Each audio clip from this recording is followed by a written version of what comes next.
Good morning, everybody. Happy New Year. Yeah, Happy New Year. Glad to be able to join you via video today. Actually, just kind of nice from our perspective. It was a blessing to be able to kind of take this Sunday off. We wouldn't normally do this, but we decided it was a good way to give a break to everybody, and I'm thankful. So I want to just say thanks. It gave us a chance to rest a little bit this week. Yeah, and I hope you have had a restful week coming out of all the festivities, holidays, stuff, but mostly just a rest, having had a enjoyable Christmas, and we really loved just being together as a family. And it was great from Christmas Eve to now. It's been just a fantastic family time for us. So thank you for that opportunity. Yeah. And as we said, you should have got some emails telling you. Hopefully, you didn't go to the building today, but you are at home with your family, and but you're still choosing to worship God today. So that's the intent of this. Yeah. And what we've been talking about is just kind of looking at. We're launching into a new year, and we're not going to necessarily go through how to set goals or what goals you're going to do, but we're going to talk about some things in relationship to your church and in relationship to your connection, relationship with God. And we're going to spend just a few minutes thinking through that by going through, 6 questions? Yeah, I think so. And so if you got a piece of paper and a pencil, grab it. Yeah, just write these down. And the idea is for us personally, as well as for all of us, to kind of do a little bit of reflection, because I think we learn, right? We learn from how we reflect back on what we saw God do, some of the areas where we are challenged, all those things. That reflecting back enables us to kind of look forward and anticipate and maybe even change some things or see some things that we want to keep going in and growing in. So that's the whole idea. So grab a piece of paper so you can write these questions down, because they're meant to not just be, oh, that was a nice idea to think about, but we have them printed. We can send them to you if you need them. But it's more just to get the thought process flowing in your heart and your mind. Yeah. So again, I think it's healthy to do some reflection and to do self-evaluation from the standpoint of, can I do things different? We don't have to get stuck in a rut to always do things the same way we've always done them. Yeah, in fact, I enjoy change. Yeah. And I like to anticipate that, there's going to be some cool new things that God is going to be kind of exciting in my heart and soul. So yeah. So let's dive into the questions. Yeah. I'll take the first one. Go ahead. And we'll answer to some degree some of these questions from what we're going through, but we're not trying to give answers to every one of them. These questions are really to facilitate thought and ongoing. And some of them are really personal that you really need to reflect on, and that we really need to reflect on personally with the Lord before just diving into an answer. Yeah. So the first question: do I have a greater life dependency on God than I did last year?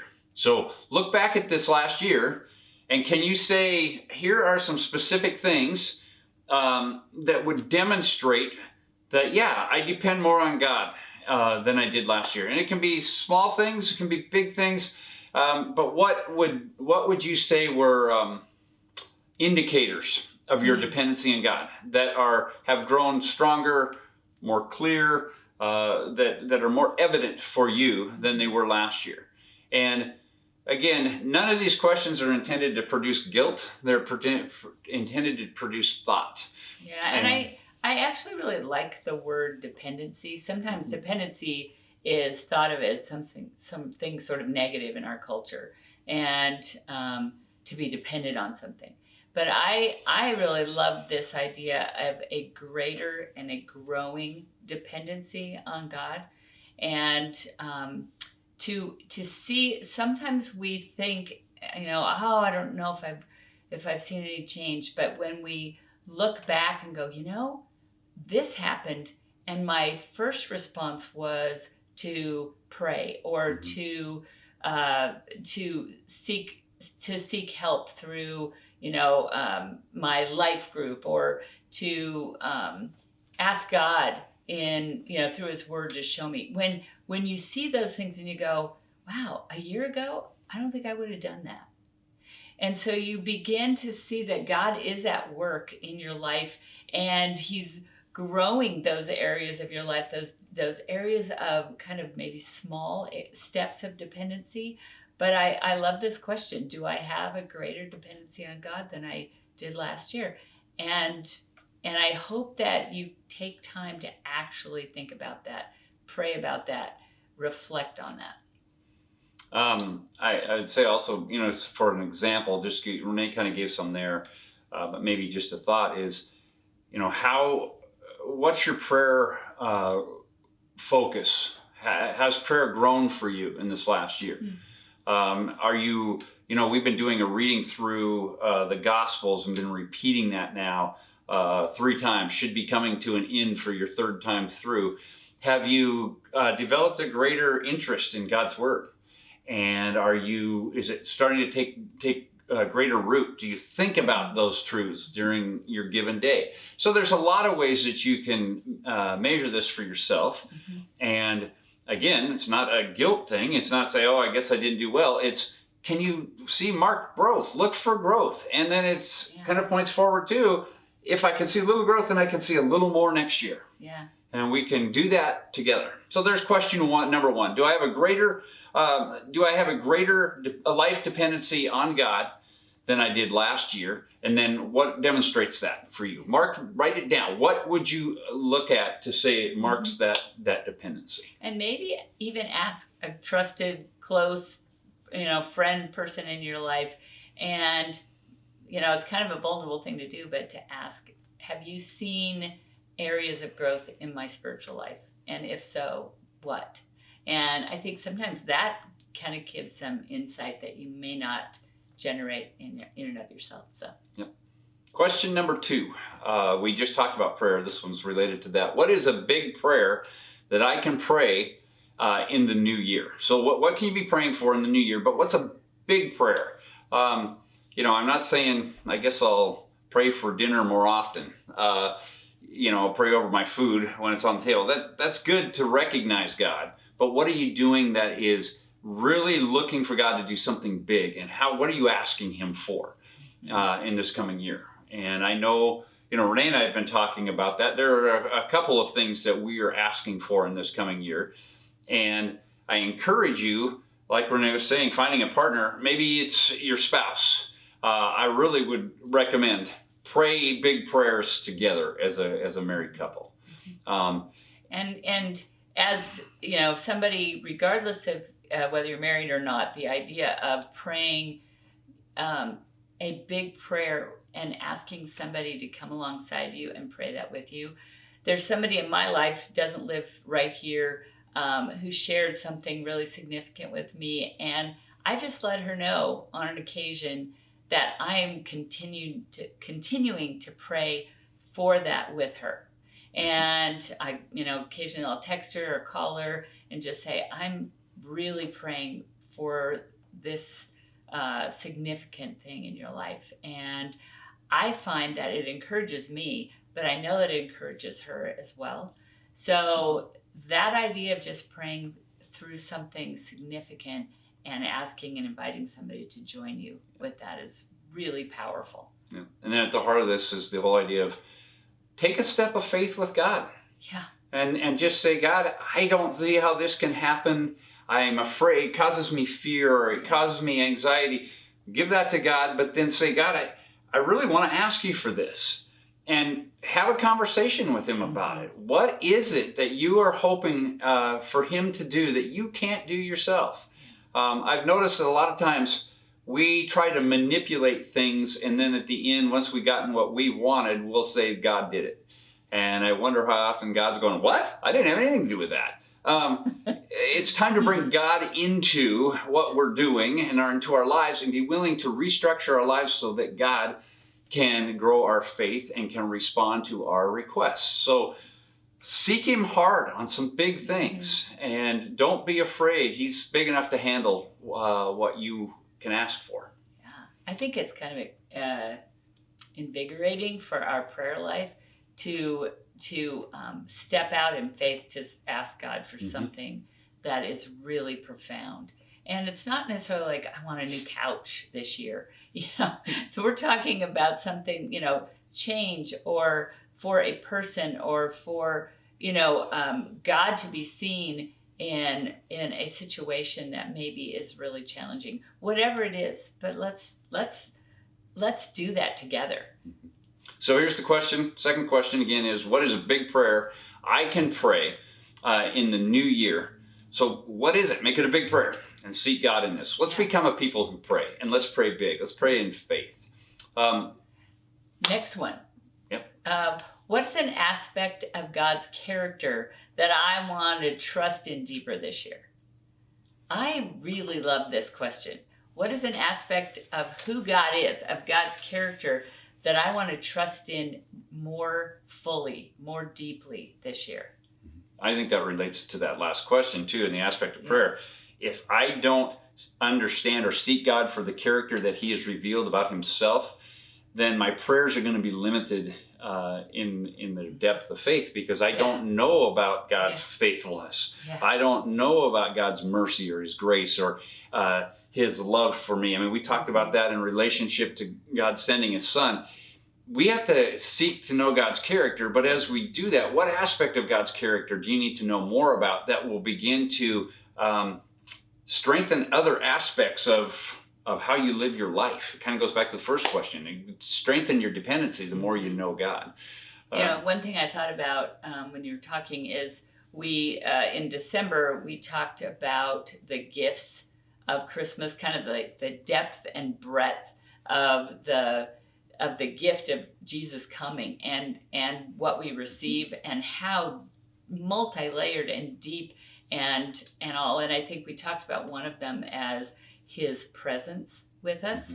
And I think the reality is that He is present. He is, one of His character that we know of is He is omnipresent. He is everywhere present.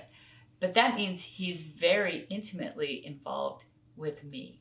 And I think that, real personally, that's one of the qualities of God that I really want to lean into more this year.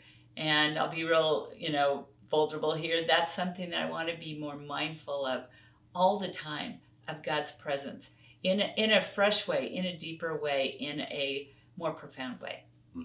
I was thinking about this question too, and one of the things that I've been praying already, has been that my life will demonstrate the power of God more clearly from a standpoint of where my faith reflects an understanding of the very power of God, so that I can pray things, because I know God is more than capable, but living in light of that I can pray with a bold faith that expects God to heal people, that expects God to provide the miraculous, expects God to continue to sustain me in ways that I wouldn't even fully understand or comprehend beyond my reasoning ability.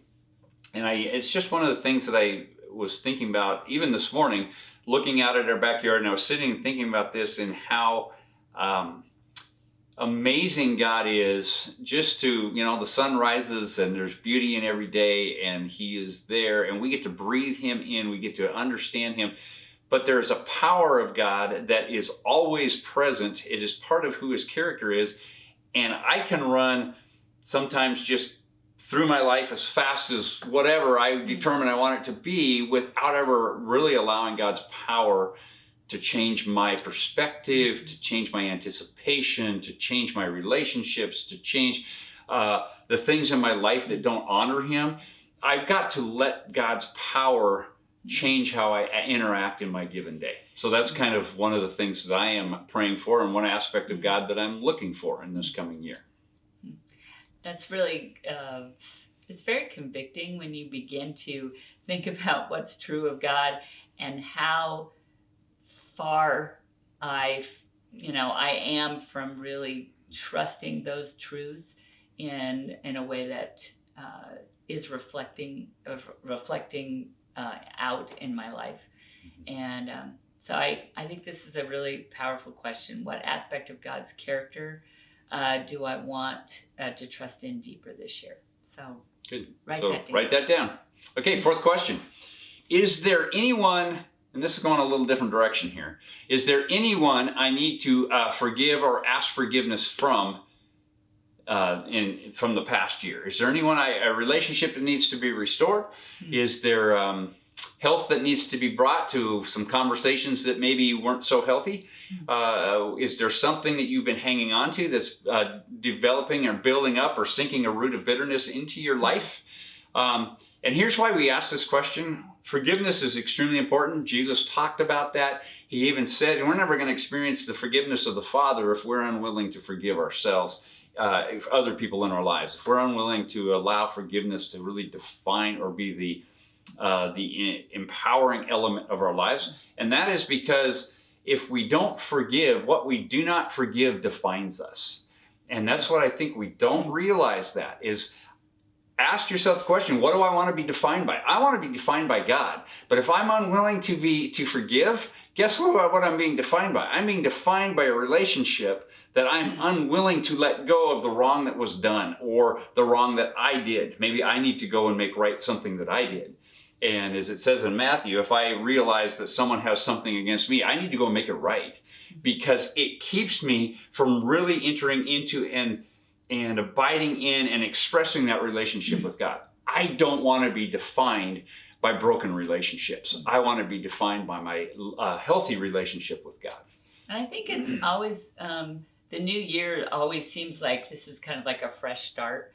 And I think rather than just leaving, woundedness and stuff in my wake and moving forward, let's be the healing, hands of Jesus. Let's allow him to heal places and relationships that maybe have just been bruised, been wounded. And so we can step into this new year with just like a fresh sense of hope and healing. And, it's not like some things are going to be just fixed overnight, but start that process. And I think that's an aspect of character growth that we need to kind of lean into and allow God to be at work in. So say that to myself, not just to you. Yeah. It's let's make this new year full of life and fresh. And how do we do that? We take the burden of wrongs done, and either that I've done or some done to me, and I do what I can do to remove those from my life. And that's what we need to do. Fifth question. Okay, fifth question. What steps might you take to make the family of God a higher priority in your life and in your growth?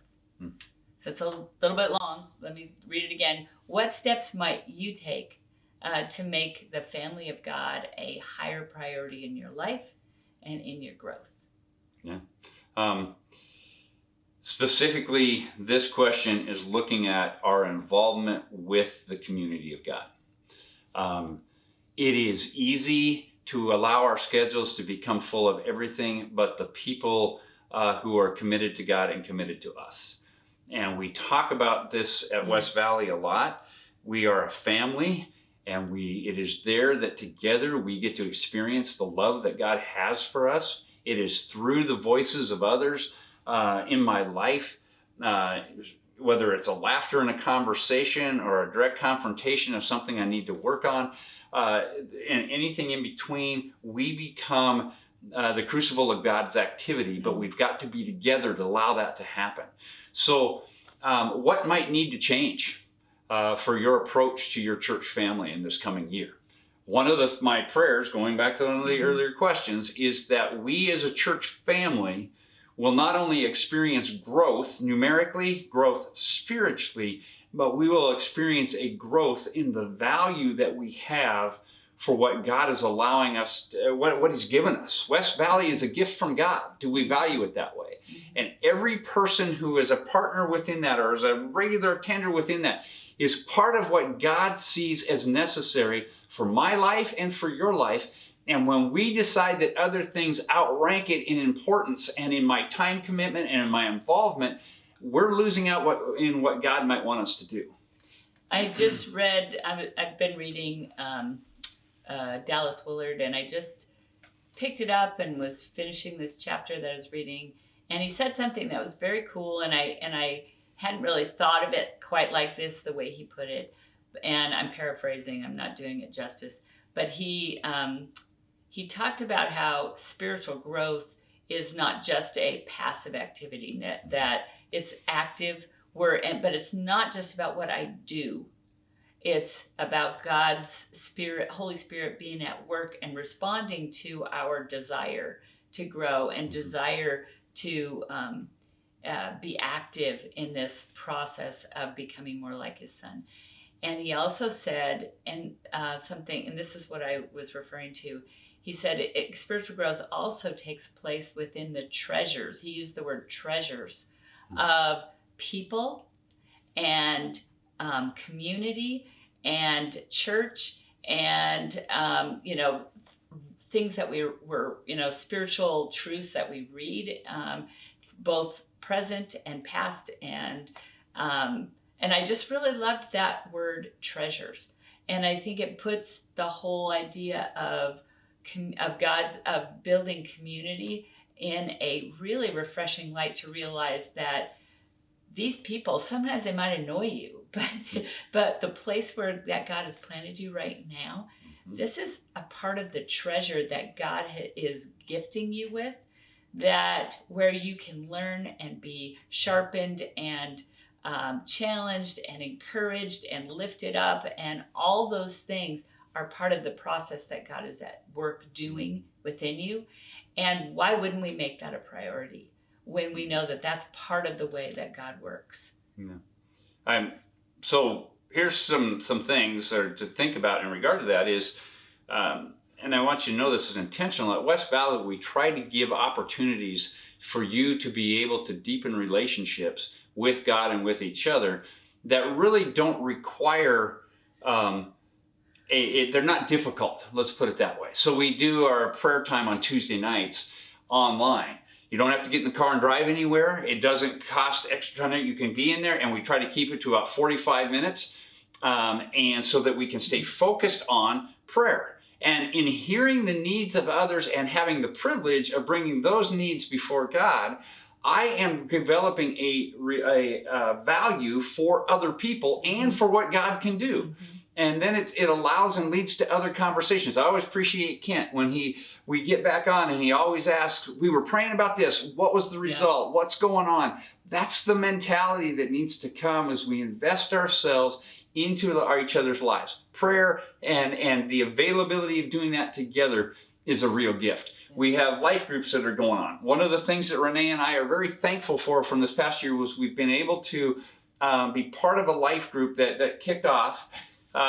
It's a fairly good-sized life group, but we have a lot of laughter and a lot of good questions and a lot of odd questions. And in the midst of that, we're learning about God and about each other. And the value of that it's priceless. It really is. For me, that life group time is really precious, and the life that we are getting to display with each other and grow with each other. And it takes time. It's not, you don't develop deep friendships in a second. It takes time and commitment. And if that is an area where you're like, oh, I don't know if I have the time to do that, I want to encourage you to that the time investment, it has huge payoff, just in terms of connectedness with each other, the idea of encouragement and support that we gain from each other. I've seen that really profoundly in this opportunities. And I'll even say, Sunday morning, we gear Sunday morning to be able to allow us to come together for really not a very long time, but it allows us to refresh our interests in connection with other people and be able to know how they're doing, to be able to express concern and prayers we've been having for them, find out ways we can support them. And so I want to put it another way. When you're not there, we are we're not as rich as when you are there. We need you there on Sunday mornings. Invest in your church on Sunday mornings. Here's another way. Invest in a ministry. There are a multitude and plethora of ministries that could be taking place that we don't have people for. Get involved in those, because it's a way to express your relationship with God. It's a way to learn. It's a way to show love towards your church family. There's a great opportunity right there. Find a way. What steps, we said, might you be able to take to make a family of God a higher priority in your life and in your growth? If you're stumped on that question, come talk to us. We would love to sit down and just talk. And we're not going to just looking to, hey, we can assign you to do this, this, or this. No. We want to see you grow and to know how deeply loved and valued you are, because God has brought you to West Valley. Yeah, it's really an investment in not only in the community, but an investment in your own personal, relational, spiritual growth. And I think that in itself is really profound, and we really can't diminish it, limit it. Let's hit the sixth question. Okay. Is there a way my heart is not fully surrendered to God?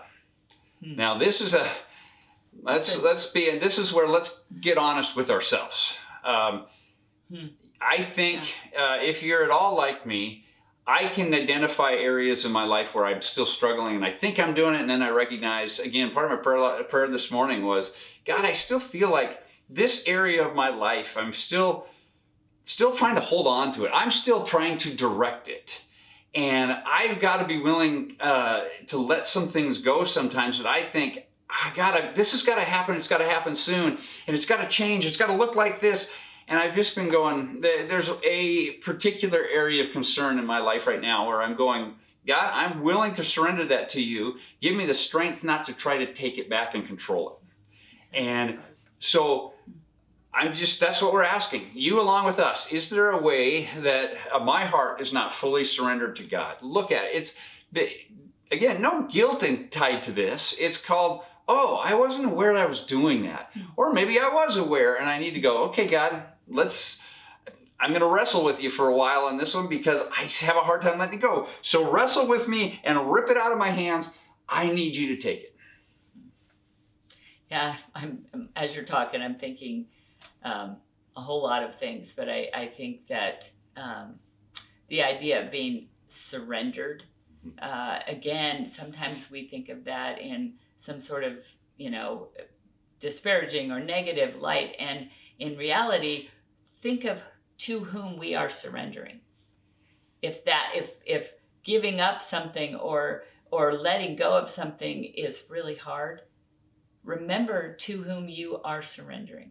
To whom I am giving this area of my life that I want to hang on to. It's the God of the universe. No one loves you more than God himself, and no one has the power to change and to excite just a refreshing approach to a difficult place than God himself. He has redeemed you. And he has called you by name. He says, you are mine. And when I begin to realize and kind of lean into that truth, the reality of who he really is, his character, then that surrender piece just becomes less of a daunting thing and more of a step of trust and a step of faith. So, Is there a way your heart is not fully surrendered to God? I think that's a very valuable question for every one of us to ask. Okay, we went through those 6 questions. Let me just say this. Maybe you're a person when it comes to the new year that you like to use this opportunity to set new goals for what your year's going to New Year's resolutions, that kind of thing. Here's what we would recommend to you. If that's the way you're doing, take these 6 questions and use these as a filter by which you determine your goals or your resolutions for the coming year. And then, so that they don't die out by the end of February, ask somebody else to partner with you in being able to share these things with them so that you will make it longer. So thanks for spending this time with us this morning. And we're excited about this new year to see what God has in store for us and to see how we can trust him with some new big things. Yeah. We'll try to get the questions out to you, and we're just glad we get to do this with you. Yeah. So Happy New Year. Happy New Year. We love you. Yep. God is good.